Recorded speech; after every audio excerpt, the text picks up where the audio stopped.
আসসালামু আলাইকুম প্রিয় ফুটবল ফ্যান্স। কারণটা যেটাই হোক না কেন অনেক সময় দেখা যায় কিছু ফুটবলার আছেন যারা ক্লাব ফুটবলে দুর্দান্ত খেলছেন কিন্তু জাতীয় দলে খুব একটা বেশি ভালো করতে পারছেন না। আবার এটার একেবারে উল্টো পথে অন্য টাইপের ফুটবলার আছেন যারা কিনা জাতীয় দলে অনেক ভালো খেলেন কিন্তু ক্লাব ফুটবলে একটা জায়গায় থিতু হতে পারছেন না, এবং এই ক্রাইটেরিয়াতে একেবারে নিঃসন্দেহে বলতে পারি জিওভানি লো চেলসো একেবারে খাপে খাপে মিলে যান।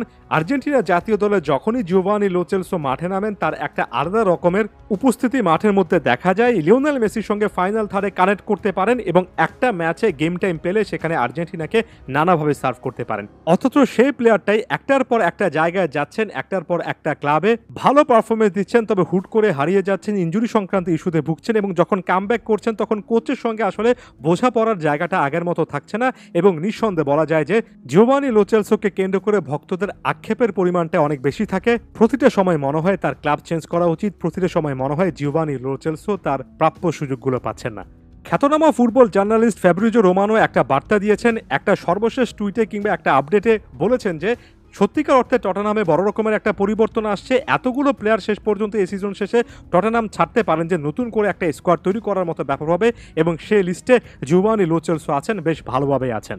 এর আগে চলতি বছরের জানুয়ারিতে যখন কয়েকটা ম্যাচে ভালো পারফরমেন্স করেছিলেন তখন কিন্তু নতুন কোচ হিসেবে আসা অঞ্জে পোস্তেকোগলুর সঙ্গে ভালো রকমের একটা সম্পর্ক তৈরি হচ্ছিল এবং মনে হচ্ছিল যে লো চেলসো এই সিজনে টটেনহামের জন্য খুবই বড় মাপের একজন সার্ভিসম্যান হবেন, অর্থাৎ নিয়মিত একাদশে অন্তত সুযোগ পাবেন। তবে মাঝখানে হ্যামস্ট্রিং ইনজুরি কিংবা একের পর এক ইনজুরি সংক্রান্ত জটিলতার কারণে অনেকদিন মাঠের বাইরে ছিলেন। যখন কামব্যাক করেছেন তখন কিন্তু আর একাদশে জায়গা পাননি। সব মিলিয়ে সিজনে মাত্র 6টা স্টার্ট প্রমাণ করে যে সত্যিকার অর্থে জিওভানি লো চেলসোর ট্যালেন্টটা আসলে কাজে লাগাতে পারছে না টটেনহামও। হয়তোবা এই ব্যাপারটা সত্য, অথবা এখানে প্লেয়ারের কাছ থেকেও হয়তোবা সেই সার্ভিসটুকু তারা পাচ্ছে না ইনজুরি সংক্রান্ত ইস্যুর কারণে, এবং এখানে প্লেয়ারেরও দায় থাকতে পারে।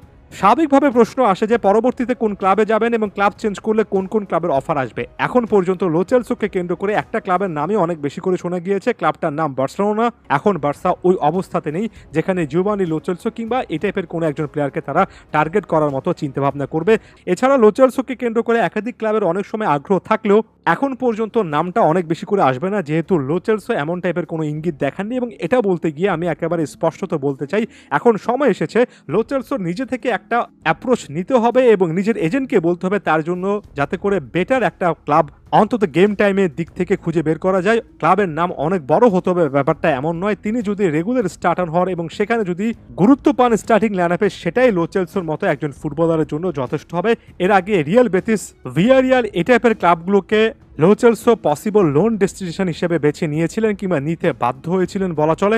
এবার আসলে লোন ডিল নয়, একটা প্রপার ডিল চাই। এমন টাইপের একটা ক্লাবে তিনি যদি একটা প্রপার ডিল বের করে আনতে পারেন যেখানে অন্তত 2-3 সিজন তিনি তার মনের মতো করে খেলতে পারবেন, স্টার্টিং লাইনআপে নিয়মিত সুযোগ পাবেন, তাহলে লো চেলসো হয়তোবা তার ক্লাব ক্যারিয়ারটা আরো একবার রিভাইভ করতে পারেন। এবং এটা হচ্ছে সেই ইম্পর্টেন্ট জাংশন যেখানে এসে আসলে প্লেয়ারটাকে একটা বড় রকমের সিদ্ধান্ত নিতে হবে। আশা করছি জিওভানি লো চেলসো সেটা পারফেক্ট মোমেন্টে নিতে পারবেন। কোপা আমেরিকা শুরু হওয়ার আগে জিওভানি লো চেলসো কিন্তু ক্লাব ছাড়া হয়ে যেতে পারেন, এটা ব্যাক অফ দ্য মাইন্ডে তাকে কোনো না কোনোভাবে ভোগাবে, মনস্তাত্ত্বিক দিক থেকে একটা নেগেটিভ পয়েন্ট হতে পারে। তবে এটাকে পজিটিভলি নেওয়ারও সুযোগ আছে যদি প্লেয়ারটা এখন থেকে এই ব্যাপারটা 100% ডিটারমিনেশনের সঙ্গে কনফার্ম করেন যে তিনি একটা ক্লাব চেঞ্জ করতে যাচ্ছেন, টটেনহামের সঙ্গে তিনি সম্পর্কটা শেষ করতে যাচ্ছেন এবং ভবিষ্যতে এমন একটা ক্লাবকে তিনি বেছে নেবেন যেখানে অন্তত 2-3 বছর শান্তিমতো খেলা যায় লো চেলসোর জন্য। তাই সামনে কোপা আমেরিকার পাশাপাশি এটাও বড় রকমের একটা চ্যালেঞ্জ হয়ে থাকছে।